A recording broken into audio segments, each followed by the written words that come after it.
Oh,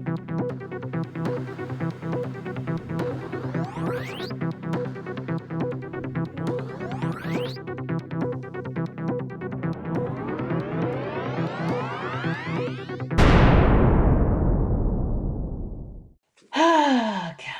Yeah. Welcome back to Okay. the show, everyone. You know, S is serious when I have my readers on. When you have your readers on, you have that look. But you gotta Because, lower them and kind of do this thing. I mean, that's automatic because I have no bridge on my nose. So this is Oh, unfortunately okay. as high as these go. But this has been happening more and more, Dana, and it's been happening more and more in the context of my work because I'm working with Regional Center. I'm here in California as I throw my Okay. readers on the ground. And I'm more and more people are recommending or requiring an autism specialist on their Oh. teams. So I asked Dana today, I said, Dana, what is an autism specialist? Oh my God. And Dana said, oh, I don't know. I've never heard of an autism specialist. Guys, certified autism specialist,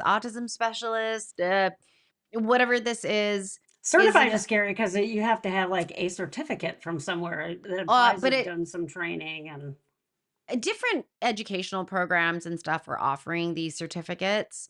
You have to pay a registration fee clearly and take additional classes and CEUs. And, you know, I guess like that does demonstrate some degree of effort on a person. But let's be really careful with what an autism specialist is. Yeah. Well, you could have a lot of information like, you know, so we're looking for facts about the DSM or what autism looks like or yada, yada, yada. And what's scary about that is you can know about a lot about sort of the book learning of it. It doesn't tell you anything about positionality. So you and I, the whole point of this podcast, the way we practice, our positionality is neuroaffirming. Things like assume competence, you know, we realize I don't use the D on the ASD purposefully. Those are kinds of things that if someone's just gone through a training program, you certainly see this with like certified ABA folks who are going at it from a non-affirming place. There's damage that can be done. And just because you have and in our culture, if you have a certificate after your name or some letters after your name, people are like, oh, they must know about it. But what do they know? And then also, what is their position? How are they coming into that? That's, to me, almost more important than the book learning part. I would agree. How do you see this? How do you approach this? How do you work with someone that's coming from that place, right? Because you can have an autism specialist or someone that's taken some sort of course, which really, you guys, probably means they've taken some extra classes, right? Yeah, or even online CEUs, right? Or And online continuing education. CEUs, or maybe they're, you know, they've passed a test from a certain agency or a business or something that's making money off of certifying people or giving them digital badges or like whatever that is. Yeah. I would agree with you, Dana. Neuroaffirming care is different, which is this is how I practice. This is how I treat people. Yeah. And I think you could have an autism specialist who believes that autism is a disorder. Yeah. Right? Versus neuroaffirming care is this is not a disorder. Yeah. This is an expected variant Yeah. of the human genome. Yeah. That people don't need to be fixed. They're not broken. And the environment doesn't meet their needs. I mean, that's where the distress and the suffering's coming from, actually, is the discrepancy between needs and the environment. That is really more where that comes from versus the person being broken or or whatever negative connotation word you want to put in there. The other, I think, in neuroaffirming care is that we spend more time with understanding a client's experience than following the DSM or the ICD 10, 11, whatever we're on these days, right? Where those are all really just, in many ways, Dana and I talked about this in a couple episodes ago, which is like the medical system's all about rule outs. So it's categorical, right? Yeah. It's either you're in or you're out. You meet criteria or you don't. Yeah. And just autism doesn't work that way. Right. Yeah. So We want to for know the me, whys and yeah, hows so we can yeah, help that person cope, not extinguish behavior. I mean, those are words I see used in those yeah, kinds of things. yeah. Yeah. Oh, it's scary. Be so careful, everybody, about, if you do need a not like, so here in California, we've got self-determination plans. Hmm. And those self-determination plans, this is a way to use regional center money. I'm pretty sure our regional center is funded by Medicare, Okay. Medi-Cal, Oh, California Medi-Cal. Yeah. here. Yeah.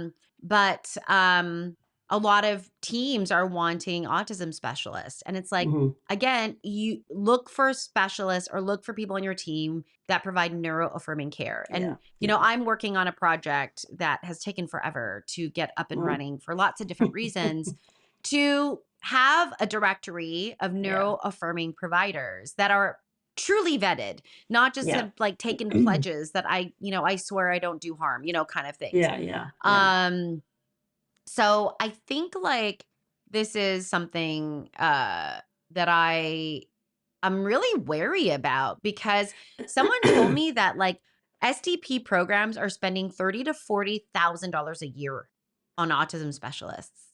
Uh-huh. I think about people that come to me for assessment specifically. Yeah. It's such a scary thing to do. And inevitably, they find me through either this podcast or my TikTok because I do videos.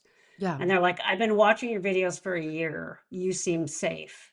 And Oh why yeah. is that? Because it's so clear my positionality and how I talk about things and how I feel about things versus somebody else who's just on there saying, oh, well, this is, disruptive behavior and here's how you can get rid of it, or here's how you can shame your child into not doing those things in public or whatever.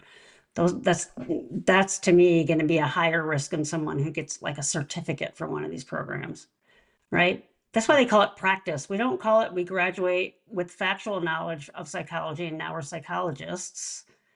We are practicing psychologists because that's the whole idea. You never know it all and you're continually trying to improve. It's why they call it practice, a medical practice. It's not a medical done, right? It's a practice. Because you especially if you have a marginalized population, you better damn be aware of how those marginalizations happen and be actively in your bones to fight against it and to recognize when it's there and then know the damage it does, and put your neck out a little bit to question it and not adhere to those things. Those are what we're seeing. I think the whole neurodiversity movement in general is about saying, hey, wait a minute, we're not these defective, birth defect, brain damaged people. And that really drives where the research goes. It drives people's training. It drives how they see you when they know you're an autistic person or you have ADHD, all the assumptions that are behind it. The collective view of what this thing is gets affected by all those things. And right now, the collective view is still a disease model, right? Caused by Tylenol. Tylenol. And apparently circumcision is another thing that, I'm sorry?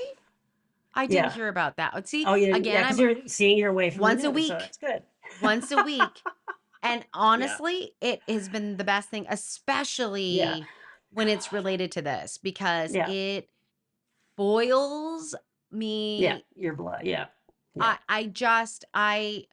I don't even, I lose all sense of perspective and Hmm. empathy, and I just get really nasty in my mind. And But it's like, that's it's good. not, See, that means you're an advocate, and that means you know enough about it to get really mama bear about it. People it's that are doing, ridiculous. the old form of ABA and everything else, they're not taking that position. They're saying, "Oh no, I'm here to get that child to be in compliance, or I'm here to judge what Yeah. that adult is doing that will decide whether or not they get Social Security." I mean, oh my God, right? Are you kidding? Yeah. So beware. Yes, beware. Do your research. Beware, everyone. I mean, Mhm. really, I'm hoping too that the what I'm really trying to do is also empower people. Like, when I get this thing up and running.